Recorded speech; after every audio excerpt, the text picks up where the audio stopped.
If you ignore site factors, you are not performing a complete tree risk assessment. You are performing a defect inspection. Tree risk assessment, as defined in ANSI A300 Part 9 and the ISA Tree Risk Assessment Qualification Methodology, evaluates risk as a function of likelihood of failure, likelihood of impact, and consequences of failure. Site factors influence every one of those components. In this expanded session, we are going deeper into advanced site assessment factors, including weather patterns, severe versus extreme weather, wind exposure, soil conditions, history of failure, topography, slope, aspect, sun exposure, and grade change. Let's begin with weather patterns. Weather patterns are long-term climatic trends typical for a region. This includes prevailing wind direction, seasonal storm frequency, rainfall intensity, drought cycles, snow and ice loading patterns, and temperature extremes. When conducting a tree risk assessment, you are evaluating the tree under normal conditions and reasonably foreseeable weather events. This is where understanding the difference between severe and extreme weather becomes critical. Severe weather refers to weather events that are typical or expected within a region: thunderstorms in Florida, nor'easters in the Northeast, seasonal windstorms in the Midwest, and heavy snow loads in northern climates. These are foreseeable events. Extreme weather refers to rare, catastrophic, or historically unusual events.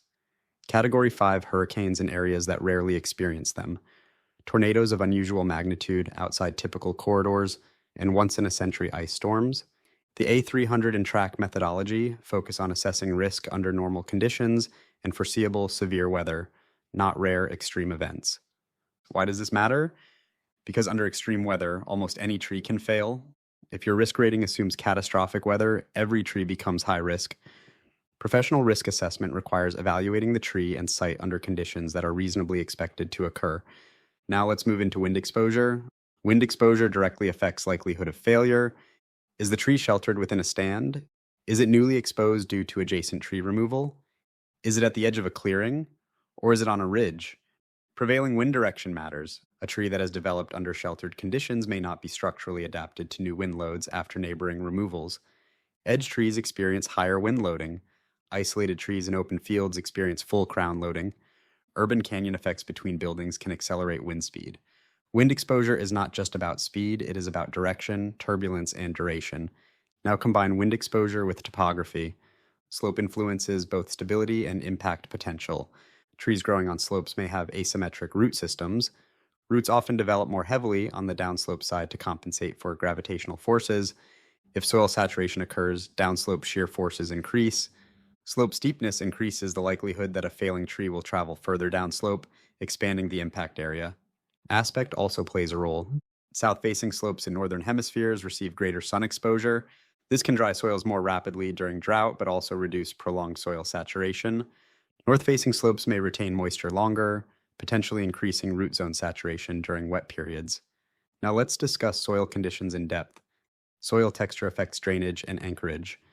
Clay soils retain water and may become plastic when saturated, reducing root holding capacity. Sandy soils drain quickly but may provide less cohesive support. Compacted soils restrict root growth and reduce oxygen availability. Restricted root zones from pavement or construction limit structural root development. Poor drainage leads to chronic root stress. Root decay fungi often proliferate in chronically saturated soils. Soil depth is also critical. Shallow soils over bedrock limit vertical root development. Urban fill soils may contain debris, limiting root expansion. Now consider grade changes. Raising grade can bury the root collar and reduce oxygen availability. Lowering grade can sever structural roots. Even minor grade alterations during construction can destabilize a tree years later. Many failures occur not immediately after construction, but years later when decay progresses in severed roots. This leads us to history of failure. Site history is often overlooked. Have there been previous tree failures nearby? Have similar species failed under similar conditions? Is there a documented history of wind throw in that area? Past failure patterns provide predictive information. If multiple trees have failed on the same slope after heavy rain events, that slope likely has soil stability issues. If trees along a newly created edge have failed after adjacent clearing, wind exposure has changed. Historical context informs likelihood of failure. Now let's examine sun exposure. Sun exposure influences crown development and load distribution. Trees growing in full sun often develop broader crowns and thicker trunks. Trees grown in dense shade may have tall, narrow crowns with higher sale ratios when suddenly exposed. Sudden exposure after canopy removal increases wind loading dramatically. Sun exposure also influences soil moisture patterns. Areas with intense afternoon sun may dry rapidly, creating cycles of shrink and swell in certain clay soils. These shrink-swell cycles can affect root stability.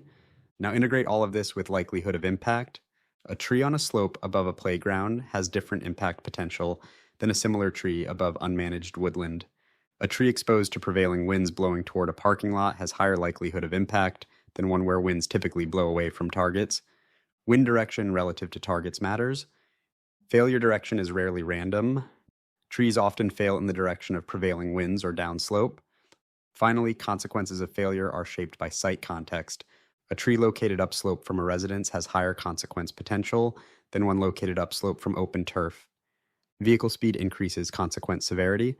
Pedestrian gathering areas increase injury potential. High-value structures increase property damage consequences. All of these site factors interact. Weather patterns influence soil saturation. Soil saturation influences root anchorage. Wind exposure influences loading. Topography influences direction of fall. Target occupancy influences likelihood of impact. And site use influences consequence severity. Tree risk assessment is a systems evaluation, not a defect checklist. When you approach a site, pause before looking at the tree canopy. Look at the ground. Look at the slope. Observe drainage. Identify targets. Consider prevailing winds. Ask about site history. Look for signs of past failures. Observe sun exposure patterns. And note any grade changes. Only then begin detailed tree assessment.